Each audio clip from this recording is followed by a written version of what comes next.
What are you supposed to do when the market is dropping? What are you supposed to do if you have cash? What should be your reaction also if you are in a position that while you have stocks that have been bought, you see the market as a whole headed down? If you want to know more about this, check this video out.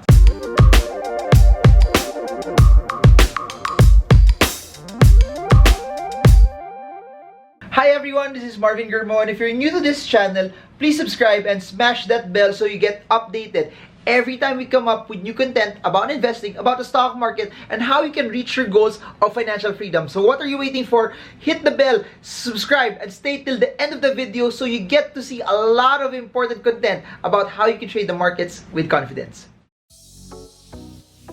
So, please remember this. Number one, it's normal for markets to go up, but it's also part of the game for markets to go down as well. Please remember, markets cannot go up in a straight line forever. Markets will have to come to a point where people will need to take profits. As people take profits, stocks go down. Please remember, over the short term, the stock market is all about supply and demand. More people buying bring the prices up. More people selling bring the prices down. When valuations are too high, people sell. When things are not so good, when there's sentiment that's negative, people also sell. So that's where we are right now. When people are not so excited, when people are triggered to move based on fear, based on a lot of uncertainty, please remember, investors, funds, they don't like uncertainty. They will relatively move into safe havens like the dollar, cash, or gold when things become shaky. So because of all of that, when people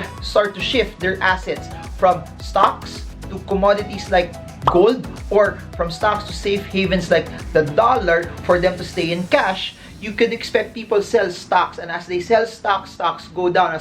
As stocks go down, more and more people will also redeem. Please remember this. A lot of the stocks that we have also are connected to institutions. Institutions like mutual funds, UITFs, and or you can add VULs also to the mix, which are also equity laced. What do I mean by that? When markets are down, a lot of people also panic.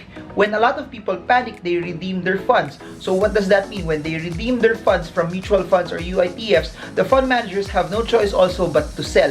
When they sell, you see the stock even go down as well. So it becomes a ripple effect based on what's happening. So when there's a lot of people trying to be liquid, when there's a lot of people also trying to redeem, that's when you see markets go down. So one thing is for sure, it's this. It's normal.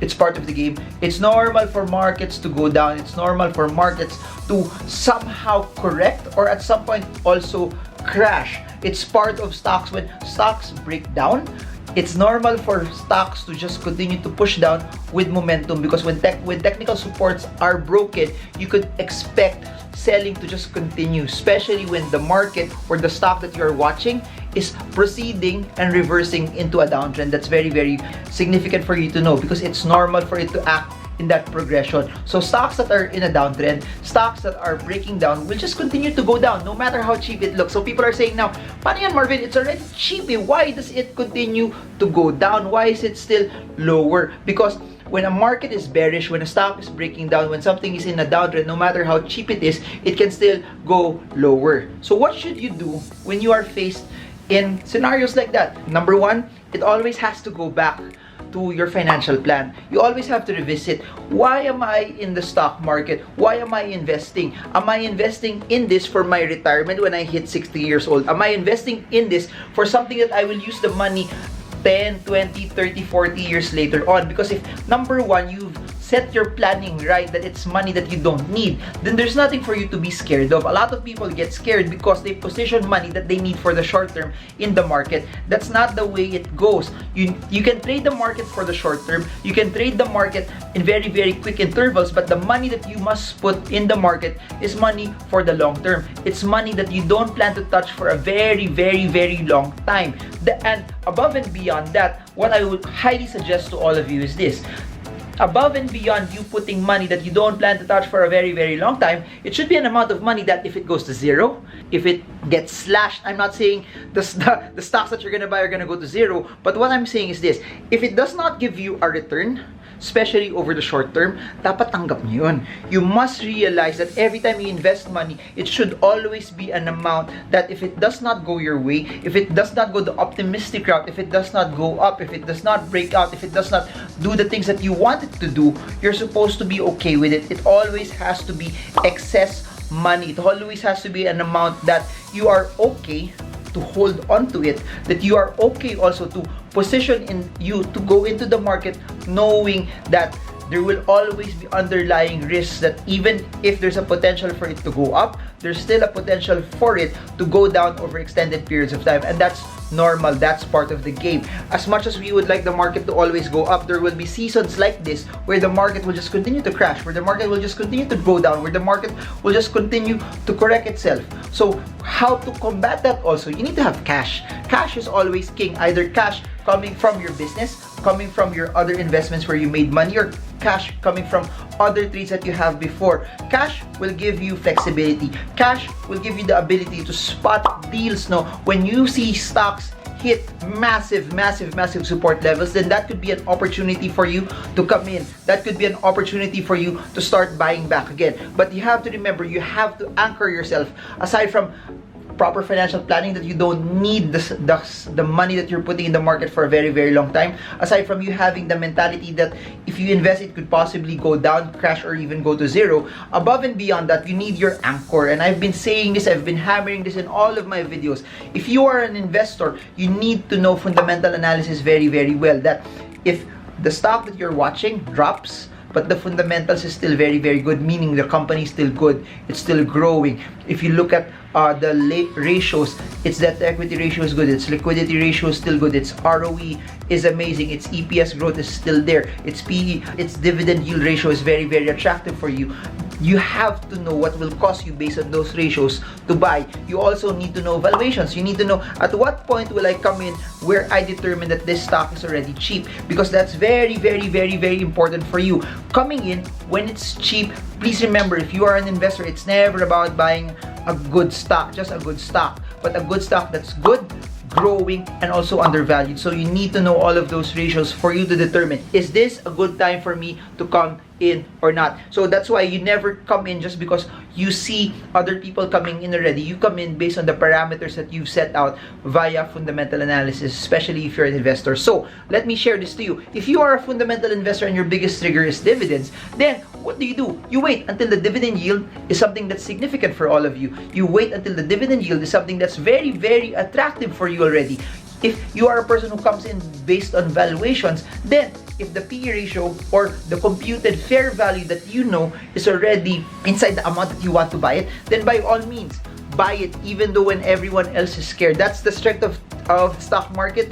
If you know what you're getting into, when everyone else is scared, when everyone else is panicking, when there's a lot of fear, that's the best time for you to come in if your buy signals brought about by fundamental analysis is there, meaning good company, growing, undervalued, doesn't change. You come in when everyone else is scared. Now, if you're a trader, I've been hammering this over and over. You are a position trader. As long as the stock that you're watching is still in a massive downtrend, no matter how cheap it looks, you still avoid it. No matter how attractive, compelling, how low it is, you still stay away. Your trigger always, if you're a position trader, is a trend reversal. So until those stocks start to break out from the downtrend, until those stocks break out from those resistances, you don't do anything. You wait, you stay composed. And a lot of people don't want to do that. No, the biggest thing that you need to exercise, aside from knowing your buy and sell strategy in the stock market, is patience, is the discipline not to do anything until those signals start to emerge. So why am I saying this?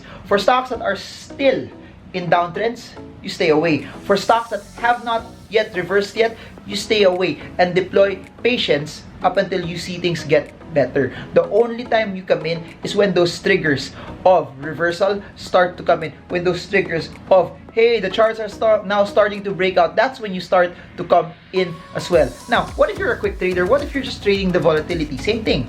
If a stock is breaking down, avoid. If a stock is not yet at the support and is still in the midst of a breakdown, avoid. When do you start to come in? Provided the market is crashing and going down, look at the RSI, oversold cross up, and then look at if it's at the support. It will always go back to support and resistance. It will always go back to you knowing where the support is. It will always be about you following your plan. It will always be about you being consistent to what your style and what your strategy is. Because if you're consistent to what your style and your strategy is, that's what will keep you alive. That's what's gonna cause you to trade when everyone else does not want to trade as well. So it's very, very simple. Quick trader, buy at support, wait for the cross up for the RSI, no matter how fearful things get. Position trader, wait for a trend reversal up until the charts start to confirm that everything else is trending. Fundamental investor, wait.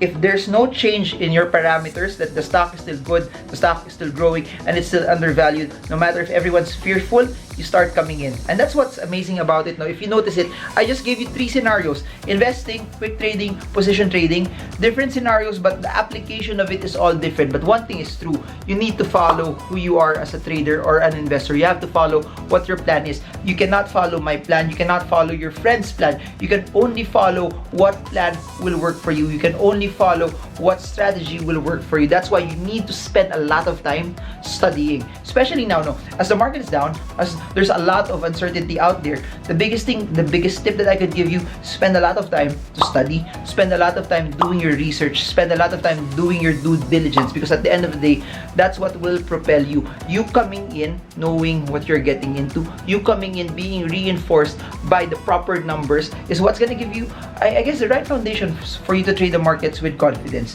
So I hope you got a lot from all of this. I hope that this is something that helped you. I hope this is something that has given you the right insight on how you can decipher the markets. And if you want to know more about this, I have events, live training sessions, classroom sessions in Manila this March, in London this April, in Singapore and Doha this May, in Auckland, New Zealand this June, and in Sydney, Australia this July, and in Dubai and Tokyo this November. So if you want to learn technical and fundamental analysis from a classroom setting, the links are in the description below so that you get educated on the proper rudiments of trading and investing. And for those who want to learn more naman from online classes, I have an online course with Chinkitan where we talk about the basics of the stock market in Tagalog. Para sa mga gustong matuto pa, ano nga ba yung stock market? Bakit bumababa yung mga presyo na to? Lahat yun nasa description din sa baba. Pinag-uusapan namin yung basic na stock market. And for those who want to learn more about business and investing, I have a course with Sean C where we talk about the basics of business, the basics of investing, and how you can invest in the stock market. It's called Make Money, Grow Money. It's the basics of entrepreneurship and the basics of investing, all of which are in the link below as well. And for those who want to learn via reading, I have books that you can get via Shopee, which will give you the right rudiments on how you can trade, invest also. And those who want to highlight, those who want to consume via reading books, all of them are in the description below. You can order them via Shopee as well. So I guess that's it for now. One thing that I just like to leave to all of you while all of this is happening is that never ever rely on your emotion. Never ever rely on alam mo yun, when you see your stocks down, it's easy to be convinced to trade via what you feel, but you do not trade by what you feel. You do not trade by what you can guess or hope for. You just trade based on what the numbers are telling you, either the numbers via fundamentals or the numbers or the slash charts that the technicals are telling you as well. You have to rely based on what you studied. You have to rely based on what you know. Never ever ever ever make the trade just because everyone else is doing it. It has to be you. It has to be based on your unique trading style and ability. So I hope this encouraged you. I hope you stayed up until this mark, and I hope this video helps you trade well, trade strong, trade smart. Marvin Germo, thank you so much for staying. Thank you so much for having the know-how to learn and want to learn more about investing in the stock market.